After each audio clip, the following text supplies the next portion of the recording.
Welcome to day 2 of CT Global Summit, Global Edition, which is 2. And today we have Judy with us and a very interesting topic, which is I think a topic which has been across the years now, which is mental well-being, which is also about wellness. So my question to you, Ms. Judy, is that everybody talks of mental wellness, everybody talks about mental health, what you should do, what you should not do.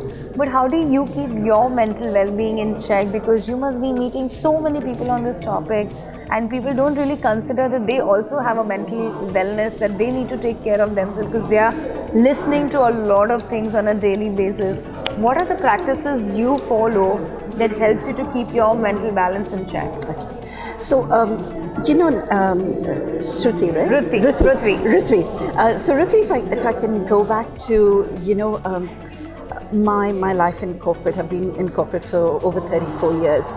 And there comes a time when, there's pressure of corporate, there's pressure of work, there's a lot of mental, other employees that are under me who I've got to take care of.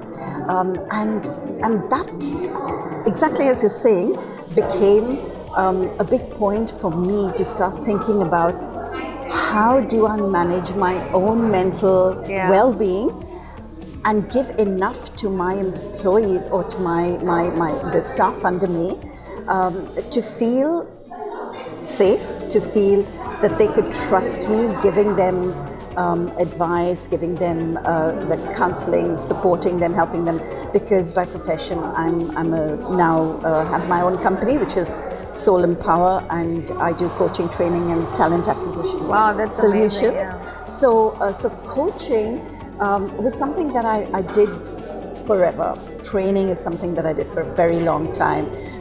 Training leadership, training customer service excellence.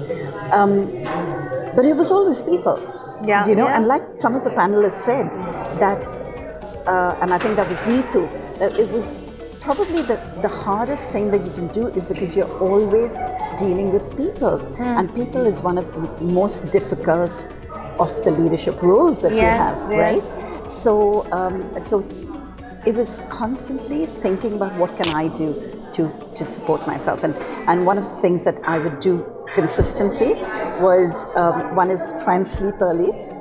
Okay, so you advocate sleep early. Sleep as much as you can. But sleep is an objective question, right? Some people, I feel like 10 o'clock is early for me, but for some people 12 o'clock is early. So what is early as per you? Okay, so again, you're right, absolutely. Now it depends on your job. What are you doing?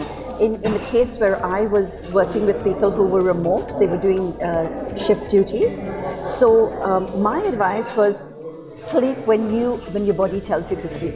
So sleep when you're meant to sleep. When you're mentally tired and you're not able to perform. Exactly. So makes sense. So I think, do you recommend 8 hours of sleep every day? I would say for some people it could be 6 hours, some could be 8 hours. But we must remember that the body, the cells regenerate from 11 to 3. Oh, that's new information. So if you are going to sleep much later, you're stopping your cells from regenerating. The subconscious mind, which is my passion because of my NLP, the subconscious mind works strongest during sleep. So if you don't get... That's what I've heard. That's what I've heard. So if you don't get enough sleep, that can have an adverse effect on your mental state, on your mindset, on your attitude to things. Yeah. So now I know why I get grumpy when I don't sleep for 3 days. Exactly. Okay, that brings me to your question that, it's very important, as you said, that you need to keep your mental well-being in check. Now, when you come for summits like this, what do you think that CTW Global has made a change in your brand perspective or help you connect to some people? What is the take back from the summit that you had?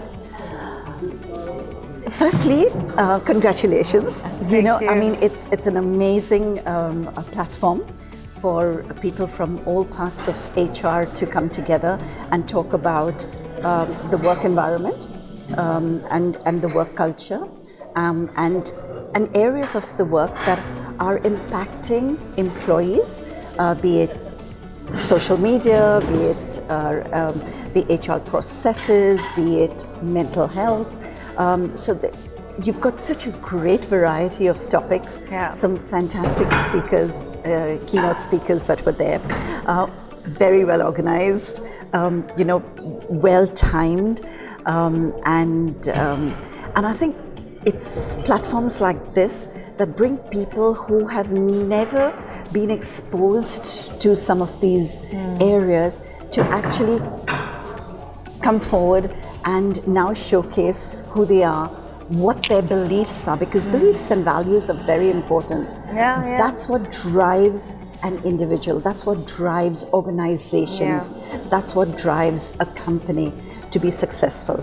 So, and that's what people were bringing here. They were bringing the essence of... This was amazing. Great to hear when she said that, it's the passion and it's the belief that you have drives you ahead in life. But thank you so much for joining us today. Pleasure. And sharing your view and telling us to sleep early. That's something that I'm going to do now. Well, technically I sleep 12 hours, so Okay. Oh, that's good.